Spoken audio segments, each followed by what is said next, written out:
So, Desiigner and Sidney Starr, whatever her name is, the transgender girl, they were supposedly, I think, at a club at a party, and they were dancing. She had her phone up. She Snapchatting or Instagram Live, and I don't know. And of course, the video got out, and when I first saw the video, I said, Desiigner don't know Sidney's tea. He don't know her real tea.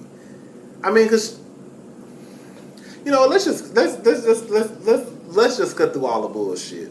Sidney don't really look like a man. She was born a man, but she don't look like a man. There are some girls out there who are transitioning who look like me.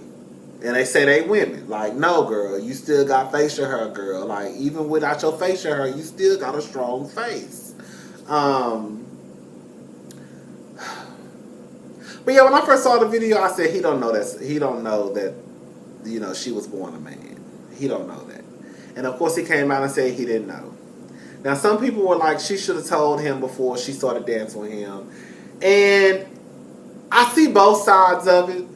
Because at the end of the day, it's kind of like Sidney.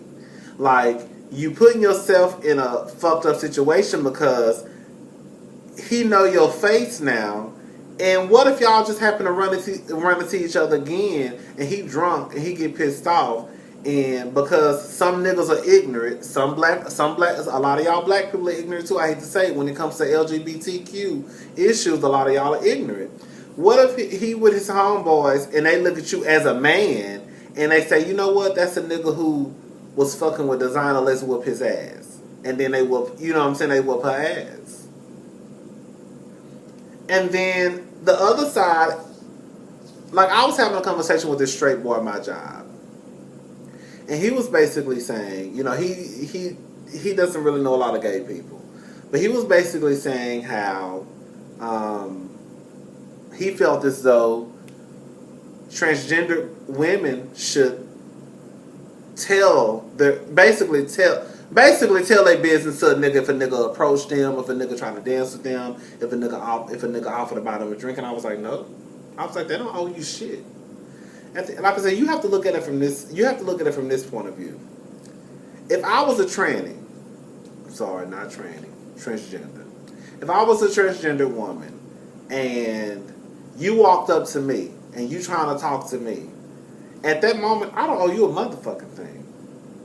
Because the truth of the matter is, there's a possibility that if I say right here at this club, at this sports bar, at this lounge, if I say, hey, before we even go further, I was born a man, there's a possibility that I could be walking to my car and you so pissed off and drunk that you and your homeboys beat the shit out of me. Or drag me behind your car. Or shoot me in my motherfucking face. Or stab me 15 times. That's the reality for a lot of transgender people. So when people say, oh, they need to tell up front, no they don't. Because at the end of the day, they're looking out for their safety. Now, if some sexual stuff starts to happen, yes.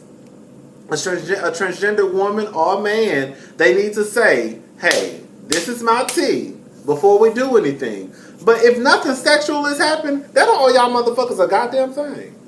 Nothing. Not a goddamn thing. Nothing. But yeah, so at the end of the day, I honestly don't think that Desiigner, and he gives me one of those people who, if he see titties in a feminine face, that he automatically like, yeah, bitch, let's dance. I don't even think he thought twice about it. I don't even think he thought once about it. I think he saw a light-skinned bitch with big titties and was like, bitch, whatever. But that's just my take on it.